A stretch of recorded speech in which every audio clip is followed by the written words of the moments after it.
What's going on, everybody? It's Mark from Highlander TCG, and I've come to give you guys my double deck tech for Bang and Tamago. This will be for the Uchu variants that I didn't end up doing, and this will be the last two decks that I'll be covering, at least for this set. Overall, brewing both these decks have actually been a pretty fun process. They both perform very well, especially into Nova. Um, and against Harana, I do think Tamago has a fairly decent matchup now, due to a card we'll talk about later. Let's go ahead and jump straight into the Tamago deck here. So for anybody who just wants the deck list, here you guys go. And we're gonna go to straight talk about the Elric deck. So we are playing Nova Dirty, Bang Crescendo, Bang De Capo, and then Nova Slash. Dirty is obviously good. Check 7 to be able to add a blue and a white. We do play quite a bit of white. We play at least 10, so our odds are fairly favorable for us. And then we do play the Crescendo for some enter charge. This deck does use a little bit of enter, more than something like a Nova deck would.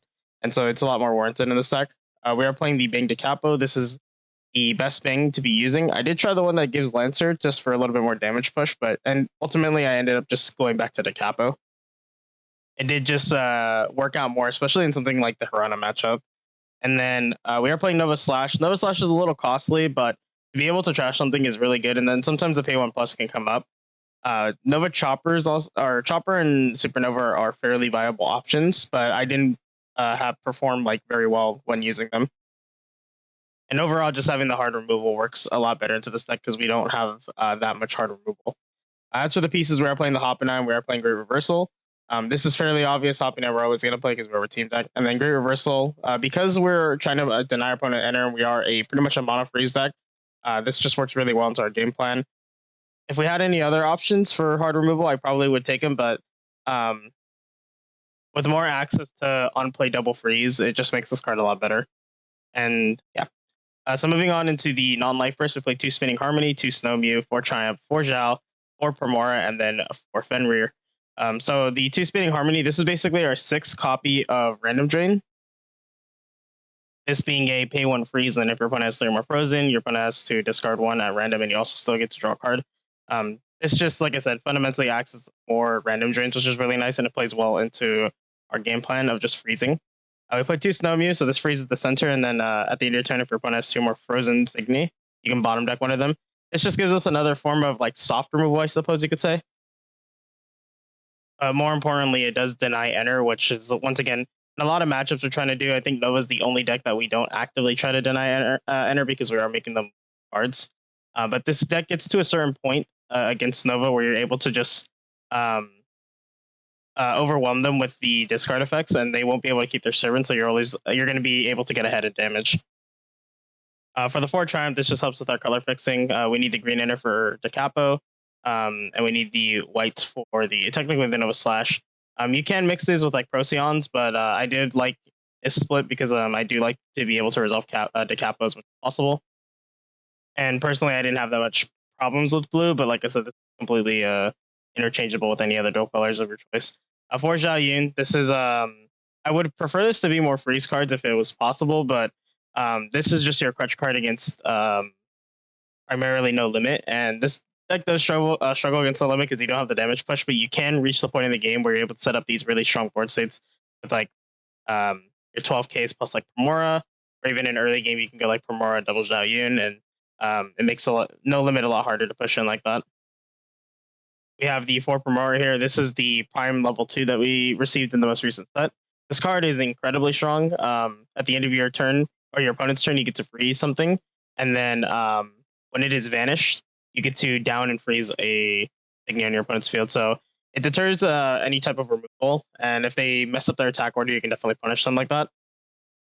While it doesn't freeze on play, it's definitely a threat that they have to deal with because it will constantly freeze. So no matter what, you generally always get at least 1 freeze with this unless they're like bouncing it or something. So this card is really strong and one of the best cards to come into the freeze archetypes for sure. And because it has no life burst too, is something that they like seriously need because a lot of their freeze cards do have life burst ability. So that's why this deck was always like, really hard to build. 4 copies of Fenrir. This is obviously the best Uchu card, at least for the Tamago freeze deck. It freezes 2, makes them a discard. We're never going to not play 4 of this, so this card is just really strong. Moving on into the life burst effects, we have the 4 Random Drain, 4 Servant, 2 Neon Tetra, 2 Kiyosumi, 2 Chandelier, 2 Waffle Ice, and then 4 Royal Blue. The servants, obvious. We're not going to talk about this. For random drain.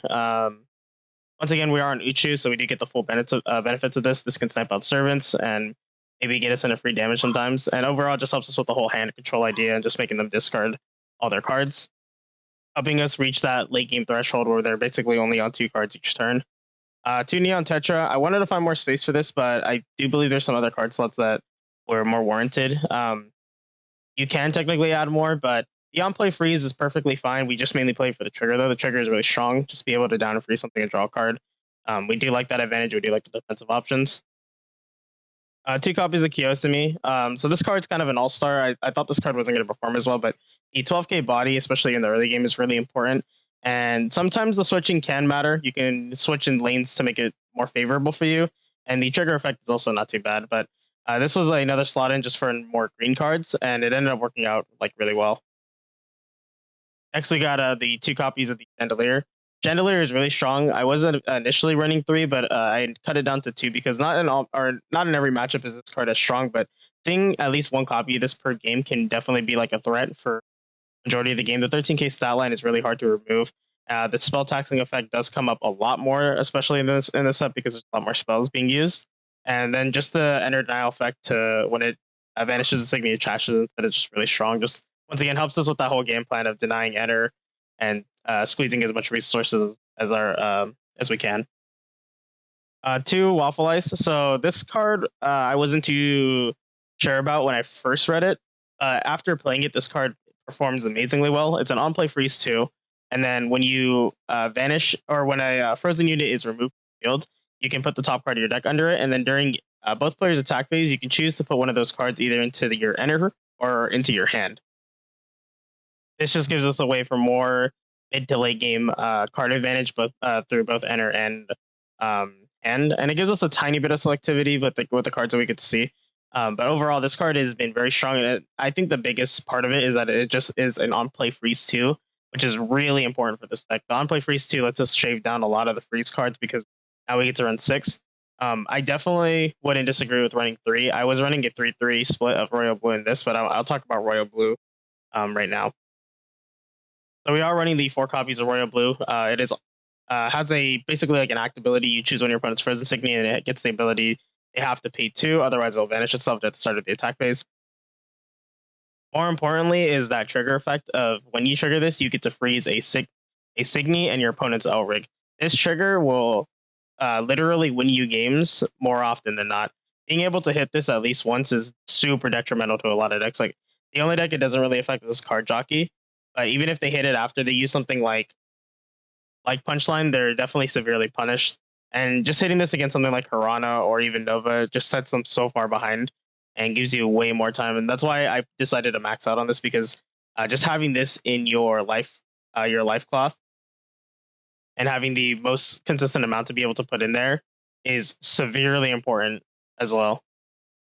Yeah, this trigger effect is just insanely strong. So that's pretty much why I decided to run 4 copies of it. And also, not to mention that it maximizes our removal that we get to play, which is really nice. There are definitely turns where you can like play 1 freeze or like 2 freezes, and then you play 1 Royal Blue, activate its effect, and then you once per turn to sack it and then play another Royal Blue just to maximize on your removal. But yeah, that basically does it for the Tamago deck. What you guys think about this one? I did work pretty hard on this one. This one is a little bit harder to build in terms of especially fitting in your life burst and the amount of 3s that you can play.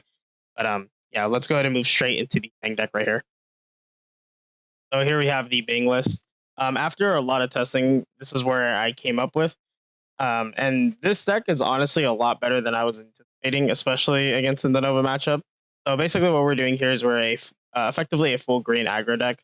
And let's go ahead and just break down the cards. So we're going to go ahead and talk about the outright deck. We're playing Nova Mute, Nova Chopper, and then we're playing the Draw 2 Tamago and then Tamago Jetstick. So we play this Tamago line because this just lets us get the most gas. Tamago Jetstick is insanely strong. Just tap down 1, pay 1, draw 2. And then this is just a generic draw 2. This in turn lets us draw 4 cards, which lets us keep going through our deck, especially because this deck does tend to run out of gas pretty fast. We are playing Nova Mute. So this is our other defensive option of choice. We do like having the 2 defensive options in the Nova lineup this time around because We're playing so aggressively and so fast paced. We're looking to grow immediately as soon as we hit turn 3. And playing this double defensive line just lets us shave off some damage that we may have taken otherwise. Nova Chopper, this is a +1, which is really nice and it's for free. We like to usually put the big bodies in front to be able to soak the attack so that we get to keep the card. In some cases, we can play something like the gouge, and then it can possibly refund itself into another 3, which is really nice. And then as for the pieces, we are playing the Hoppinai, and then we are playing Xenocluster. This is to be primarily our clutch against the discard decks, because once we get discarded, we do heavily suffer from it, especially this deck. We don't have a lot of drop power in this deck. So we definitely need Xeno to be able to crawl back from something like that. Moving on into the main deck, we have the for the Life First, we have the 4 Servant, 4 Haniel, 2 Quinn, 4 Random Drain, 2 Flopsy, and then 4 of the Gauche. 4 Servant is obvious, 4 Haniel, so we do need the hand advantage, especially in the early game. And this just helps us dig a little bit more. We like to find our Haniels and our Musazokus especially. We like to do the Musazoku Paragilis on turn 2 if we can. So that's why we're playing this. And the trigger effect is really nice too. We're just trying to get card advantages where we can. Before Random Drain, once again, we are an Uchu, so we do get the benefits. And just hitting a Servant out of their hand like fully benefits us and gets us in effectively another free damage, which is what we are playing this card for. We're not looking to like hellbent our opponent and keep them discarded. We're just looking to maybe get their big pieces or snipe out servants. We got 4 copies of the Gouge here. So this card, when it is vanished, you get to put it from your ender to the bottom of your deck and then flip the top card. If it is a level 3, you get to put it on the field in the or as rested. And then at the end of your turn, you could choose one of the cards in your ender and add it to your hand. So this provides us another way with hand advantage and another way to have defensive options in a deck that we like to fully get rid of our defensive options. And the Life First effect is to vanish a Signy with 7k or higher. This is really good in this format, especially too. So the trigger effect is really nice, just giving us more removal as well. Overall, this card is really strong in this deck, and with the amount of level 3s that we run, even if we don't stack it with something like Heket, we can possibly have higher odds to hit. 2 Flopsy. So this has the trigger effect to vanish an up Signy or enter charge 1. And then on attack, you can enter charge 1 or add one of the cards in your enter to hand. So kind of the same deal. Just gives us more enter charging and then more selectivity through cards that we can possibly get. And the trigger effect is pretty much the main reason we play it, but it's just like another flex spot that you maybe could change cards out of. We're playing the 2 Quinn, so I wasn't actually convinced on this card for a long time. And after I sleeved it up, especially in this format, when there's a lot more aggressively growing decks, especially like something like Harana and Nova, this card against Harana pretty much lets them not ever play the Romels on field for free, and it definitely punishes them, especially when they're fully grown. And then against Nova, once they're fully grown, because they don't have any hard removal, you can swap lanes to favor those, and sometimes this can defend important Signy that you need to keep on field for the following turns. And then just having that removal Life Burst effect is also very nice. And so as for the non-Life Burst effects, we have the 4 Heket, 4 Paragilis, 4 Musazoku, 1 Affection, 3 Influence, and then 4 Osagitsune. So 4 Paragilis, because we are able to enable every single turn once we play into Bang. And then this with Musazoku gives us a little bit of early game pressure. We can be able to snipe something on turn 2 and get in a little bit more damage that way. Like I said, we are trying to play as aggressive as possible as a green deck and sit back on our like defensive Signies and then just shave off what little damage we can with our assist. And 4 Heket, so this card is amazing in this deck. Just being able to find pieces, so something like Osagitsune, Influence, or even stacking the Gouche effect is really good. Heket is truly one of the MVP cards in this deck for sure. And as I said in the Madoka video, it's definitely one of my favorite cards. Just being able to scry 3 cards is like really, really strong. And yeah. So for Musazoku, so we're not on pretty much any defensive level 2 and below Signy. We're very fragile to hard removal, but we kind of have to take that with a grain of salt. We're not looking to tank up. We're looking to play very fast and aggressive, so we are playing the 4 Musazoku. This just turbos up our enter, what we're trying to do, and lets us play our Influence, which is a really important card in this deck. And that's pretty much the reason we're playing it. It's a big enabler for the Paragilis, so that's pretty much why it's our primary level 2. The 1 copy of Affection. So I'm not really a big fan of 1-ofs, but this rounds up our spell lineup to 5, which is a good number to be at. And this card can be a Osagitsune or Paragilis enabler when we need it to be, or it's a very big powerhouse of an Exceed card that lets us effectively enter charge two more. And Power Pump isn't as relevant, but just getting that two extra enter can enable something like Influent or Osagitsune, which is really powerful. And so that's why I decided to slot this in. I wasn't too convinced about it, but after playing it, it does give us a way to use our Exceed effectively, and it has worked out very well after testing. Next up is the three Influence. This card is a very strong card in this deck. It has the uh, on attack ability to pay three green and three colorless to banish two of your opponent's Signy with 10k or more power. And then when it is targeted by ability or effect, you get to draw one, enter charge one. So it just lets you refund a resource if they just try to remove it or even tap it down. This is how we're enabling our three lanes of damage. If you just pop Lancer on this and then attack with it, you can remove two other lanes. And this card is very strong, especially against Nova when they have those 12k or higher boards. Once they're fully grown out, they're going to have like Ishikishimaru or a Folklore plus two level threes. And so this card is a primary removal for for an entire Nova board, which is really good. And that's why I say that this deck is actually quite strong into Nova because you have access to something like this. And last but not least, we have the four Osagitsune. So once again, the same reason, especially against Nova, this is one of the best removal cards for in that matchup, and we're able to enable it every single turn once we have Bang because we can enter charge every single turn. And just using this plus like Lancer on something else just gives us multiple lanes of damage, and we are always threatening damage every single turn as much as possible. Like I said, the only problem that this deck suffers is probably just the early game because we're not as aggressive in the early game. With something like Misuzoku and Paragilus just lets us get in at least an extra lane of damage in the early game, and then once we're hitting level 3, we are fully going in with all of our level 3s. We're playing very aggressive with Osagitsune and giving like Gouch Lancer, having the Osagitsune for a removal lane, and then using Heka to maybe stack the Gouch to be able to float us into something to dodge removal. And yeah, once again, just using random drain to make them probably like discard their servants.